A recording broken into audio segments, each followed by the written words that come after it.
কিছু কিছু জিনিস আচ্ছা ওনারা উঠে যাচ্ছে, আপনারা বসুন, ঠিক বসুন। আপনারা যদি এভাবে এসে সাংবাদিকতা করেন সেটা কিন্তু রাষ্ট্রবান্ধব হয় না, প্রতিষ্ঠান বান্ধব। এই একটা দরজা ছাড়া দুটি দরজা খুলে দেওয়া হয়েছে, এই দরজাটা কি সাংবাদিকদের ঢোকার জন্য উপযুক্ত হতে পারে? আপনি একজন সাংবাদিক হিসেবে বলেন তো। আপনি এটা ঢুকলে আপনাকে দুটি দরজা, আপনি তো দরজা আপনি সিলেক্ট করতে পারেন না, এটা হয়? বলেন কোন দরজা দিয়ে আপনি ঢুকবেন এটাও কি আপনি সিলেক্ট করবেন? এটা হয়? বলেন। আপনাকে দুটি দরজা উন্মুক্ত করে দেওয়া হয়েছে সামনে, এখান দিয়ে সব সাংবাদিক ঢুকতে দেওয়া যায়? বলেন তো, সেটা আপত্তি দিলেও দোষ হবে? আহা ভাই, 10 বছর করেছেন, আমি একটু বলি শুনেন, কিছু কিছু জিনিস। আরে ভাই, সাংবাদিক তো আরো সচেতন, আপনারা কেন এটাকে অ্যাডজাস্ট করেন? আমি এটা বুঝি না। এই দরজাটা যদি বন্ধ করে ওই দুটো দরজা খুলে দেওয়া হয় সেটা কি অনেক সমস্যা হয়? ইচ্ছা করেই চাই, ইচ্ছা করেই চাই, ইচ্ছা করেই চাই।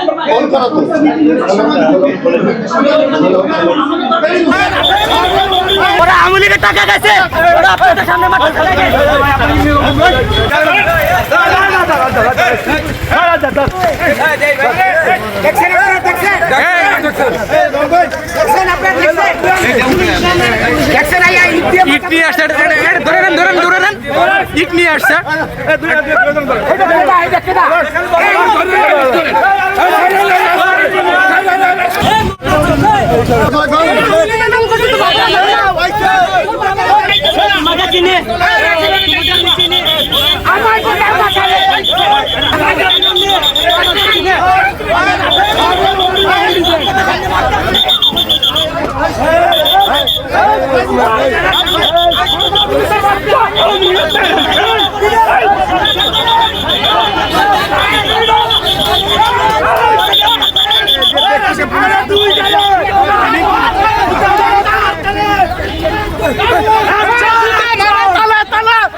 একটা রাষ্ট্রের নির্বাচিত সরকারের বিরুদ্ধে ষড়যন্ত্র করছে জামাতের ডাক্তার শফিক এবং রাশেদ প্রধানরা। রাশেদ প্রধান যেটা করছে, জামাতের দালাল হয়ে, পাকিস্তানের দালাল হয়ে কাজ করছে।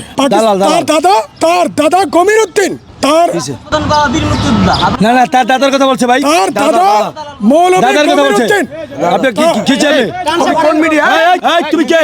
এগুলো এই তুমি তো সৃষ্টি করি, এই তুই এখানে কথা কইতেছিস আমার উস্তাদ, এখানে মিডিয়া বক্তব্য দিতেছে, ওরে বলছে ওর দাদা দালাল, ওনার বাবা বীর মুক্তিযোদ্ধা। সেটা আমি বলছি, দাদার কথা বলছে, দাদার কথা বলছে, যাও যেতে